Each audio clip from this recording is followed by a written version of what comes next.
Bonsoir à tous, merci de nous rester fidèles. Tout de suite le sommaire de votre journal. Après quelques jours de consultations politiques, la majorité gouvernementale prend forme. Elle est composée du RNI, du PAM et du parti de l'Istiqlal. Lors d'un point de presse tenu cette matinée à Rabat, l'annonce a été faite. Selon le chef du gouvernement désigné, c'est l'esprit d'engagement collectif des trois formations qui a permis de former la majorité gouvernementale dans une courte durée. Avec 429 sièges, le RNI arrive en tête lors de l'élection des membres des conseils des préfectures et des provinces. Le PAM est arrivé en deuxième position avec 317 sièges, suivi du parti de l'Istiqlal avec 254 sièges. Nous ferons le point sur le classement des autres formations dans quelques minutes. La coopération entre les forces armées royales et les forces armées américaines ne cesse de se renforcer.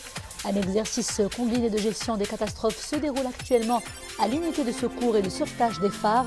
C'est un partenariat qui favorise l'échange d'expertise et d'entraînement pratique pour la maîtrise des feux industriels, mais aussi des formations lors des inondations.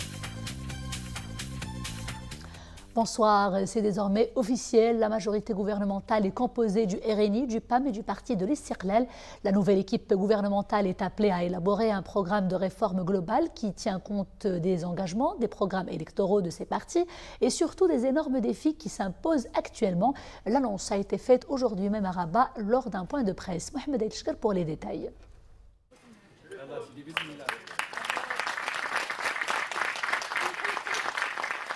Moment solennel, très attendu. Le chef du gouvernement souligne la formation de la nouvelle majorité gouvernementale. Une formation obtenue en une courte durée.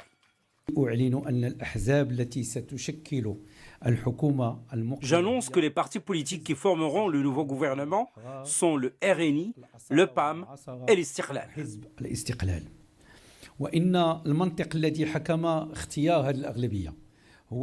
La logique du choix de la majorité gouvernementale a été guidée par, d'abord, l'expression de la volonté populaire, car ces trois partis politiques ont réussi à convaincre la grande majorité des électeurs, tels qu'exprimés par les résultats des urnes. Et ce sont également des partis avec lesquels nous partageons beaucoup au plan historique, dans le présent et dans le futur.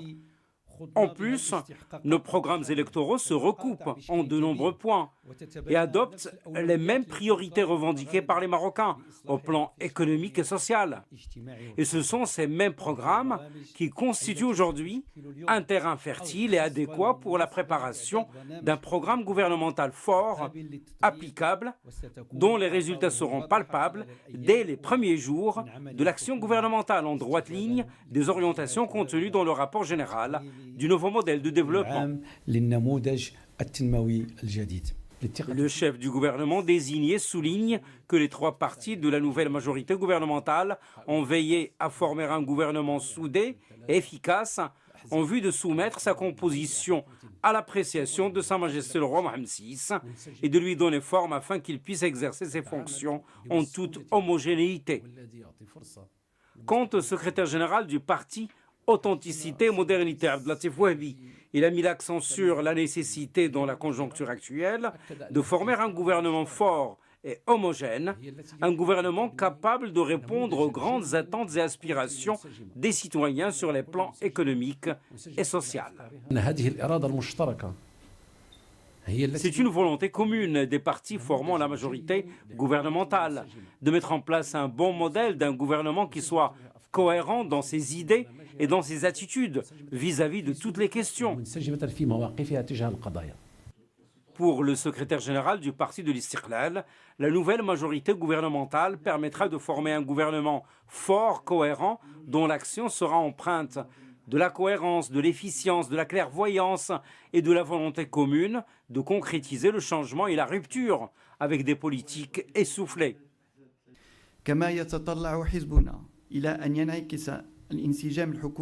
Notre parti aspire à ce que la cohérence de l'action gouvernementale aboutisse à une gouvernance territoriale qui aura son impact palpable sur le terrain pour répondre aux attentes des populations au niveau local.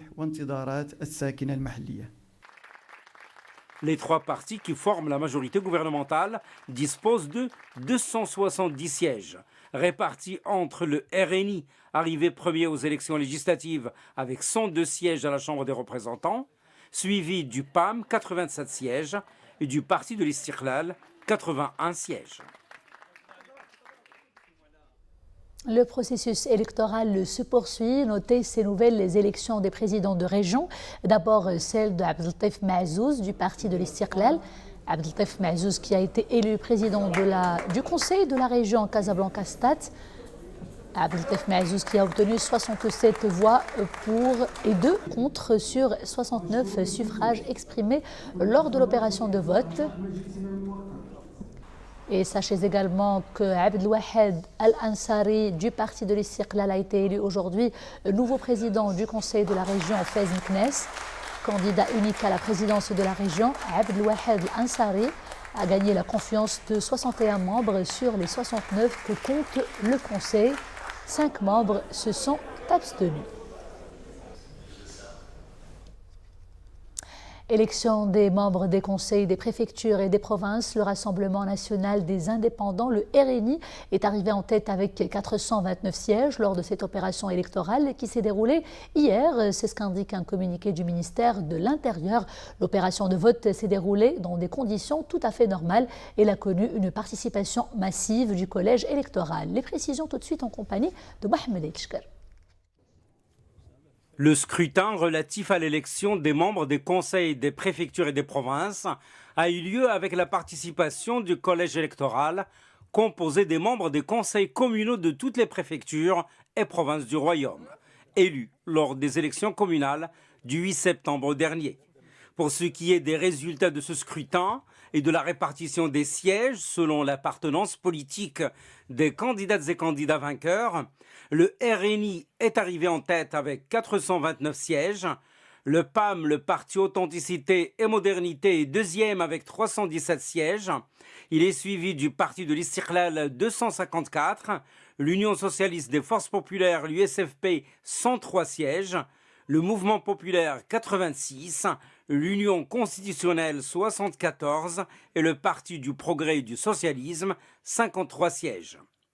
Pour les autres formations politiques, au nombre de 12, elles ont obtenu un total de 41 sièges, alors que 8 sièges sont revenus à des candidates et candidats sans appartenance politique.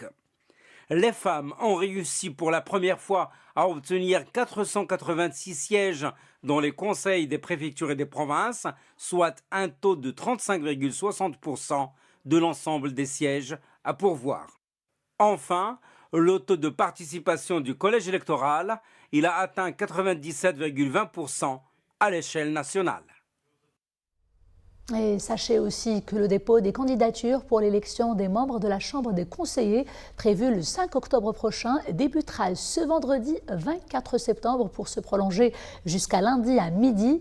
Selon un communiqué du ministère de l'Intérieur, les candidats concernés sont les membres des conseils communaux, préfectoraux, provinciaux et régionaux des chambres professionnelles, des organisations professionnelles les plus représentatives des employeurs, ainsi que les représentations des salariés.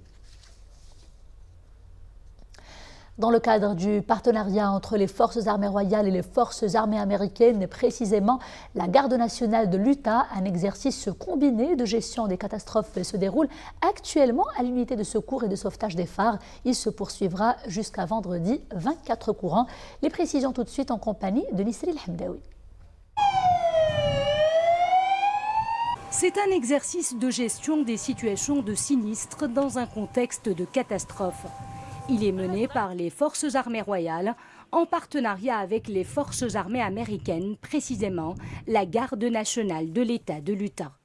Cette coopération favorise l'échange d'expertise avec les Américains, notamment en matière de formation, d'entraînement pratique pour la maîtrise de feux industriels, mais aussi une formation au sauvetage lors des inondations.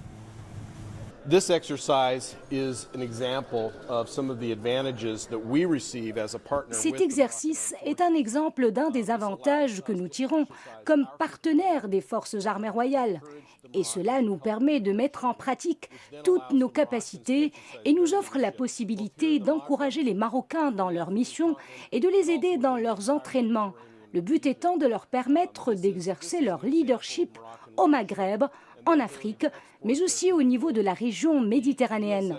Le Maroc fait figure de leader et il est sur le point d'exporter son expertise dans ce domaine.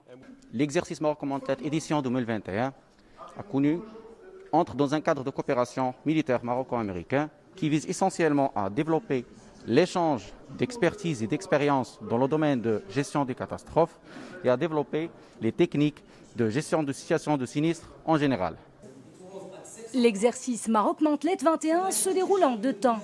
Une phase théorique qui se décline sous forme de séminaire au profit des participants marocains pour la gestion des situations de sinistres, avec en parallèle l'entraînement et la préparation des modules d'intervention sous la supervision des experts américains. S'en suivra une phase dédiée à la pratique, une simulation d'une énorme explosion au complexe portuaire Ksarsrer dans un entrepôt stockant des produits chimiques et matières explosives. Dans les situations de sinistre, les forces armées royales sont appelées à apporter leur soutien aux services publics spécialisés lorsque le sinistre est jugé d'une extrême gravité. Le Bureau central d'investigation judiciaire a procédé à l'interpellation les 16, 20 et 22 septembre de 4 autres individus pour leur lien présumé avec les plans de la cellule terroriste affiliée à l'organisation Daesh, cellule démantelée à Rachidia le 14 courant. L'interpellation de ces 4 mis en cause intervient dans le sillage des enquêtes continues au sujet de cette affaire. Des investigations menées sous la supervision du parquet chargé des affaires de terrorisme en vue de l'arrestation de tous les membres s'activant dans le cadre de cette cellule terroriste, l'élucidation de ses ramifications et de ses liens sur les plans national et international, ainsi que l'identification de l'ensemble de ces projets destructeurs ayant pour dessein de porter gravement atteinte à l'ordre public. Les données préliminaires de l'enquête que poursuit le BCIJ relèvent que ces membres ont prêté allégeance au prétendu émir de l'organisation Daesh et qu'ils ont adhéré à une campagne d'enrôlement et d'embrigadement au profit de leur organisation, c'est cela, terroriste, pour laquelle ils ont choisi le nom de Jama'at Tawhid Islami Bil Maghrib. Les membres de cette cellule s'apprêtaient à perpétrer des actes terroristes sur le territoire national, ayant pour cible les installations sécuritaires et militaires et une liste de fonctionnaires exerçant au sein des services sécuritaires et militaires et administratifs également, avec des administrations publiques à travers le mode opératoire du terrorisme individuel, soit par empoisonnement ou alors liquidation physique.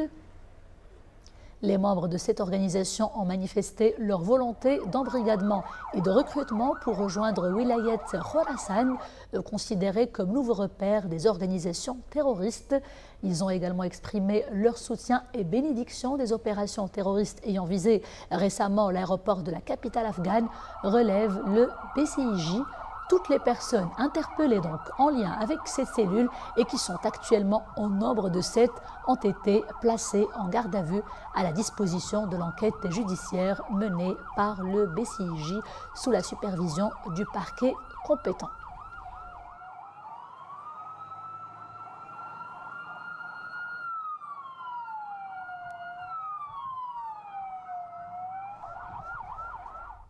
Sport, championnat du monde de futsal, l'équipe nationale joue en ce moment même contre la sélection du Venezuela et ce sont les Lions de l'Atlas de futsal qui mènent la partie par 3-2. Un match comptant pour les 8e de finale de ce grand rendez-vous mondial. Le Maroc qui s'est qualifié pour rappel pour la première fois de son histoire pour les 8e de finale du mondial du futsal qui se poursuit en Lituanie après avoir battu pour rappel au premier tour les îles Salomon, score final 6-0, avant de faire match nul contre la Thaïlande 1-1 et puis le Portugal 3-2. Bon courage à nos Lions de l'Atlas qui jouent toujours ce match crucial. Je vous propose à présent une immersion dans l'univers de l'artiste peintre Samira Aït-Ma'allem. Ses œuvres sont actuellement exposées à la Fondation Mohamed VI des œuvres sociales de l'éducation, une exposition baptisée Vortex, et elle donne à voir des tableaux inspirés de la pandémie, une manière pour cette artiste marocaine de questionner en fait notre résilience en ces temps de crise sanitaire. Abdrahim Chekhi, Nourdin Saber, Zakaria Moqin Billah et Souada Nached. À voir les œuvres de Samira Ait Lem'Allem, on se rend compte de l'importance cruciale du corps. À ses yeux, le corps est plus qu'une simple thématique. C'est une préoccupation plastique qui l'a accompagnée depuis ses débuts.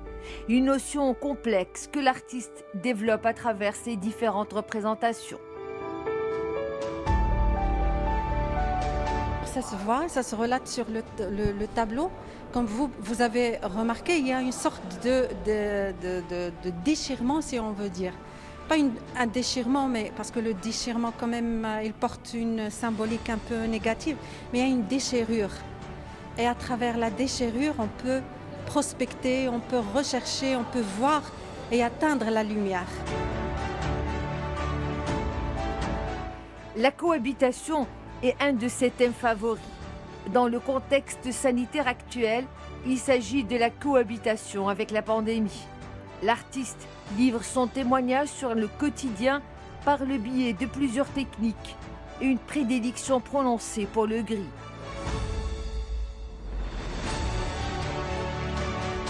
Le gris, il porte quand même une certaine sémantique, si on veut dire. Ça veut dire qu'il a une charge sémiotique, il a une signification. Donc le gris, plus cette sémantique, c'est une couleur parfaite pour relater les ombres, les lumières, pour créer des enjeux d'ombre et de lumière.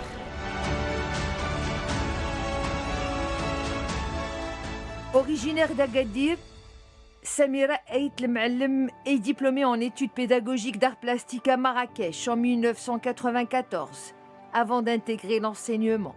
Licenciée en informatique et en communication, elle compte à son actif de nombreuses activités et autant d'ateliers artistiques au Maroc et à l'étranger. Cette exposition, c'est jusqu'au 5 octobre à la Fondation Mohamed VI des œuvres sociales de l'éducation-formation de Rabat. Et c'est cette balade artistique enchanteresse qui clôt ce journal. Merci d'avoir été des nôtres. Je vous dis à demain, toujours avec grand plaisir. D'ici là, portez-vous bien.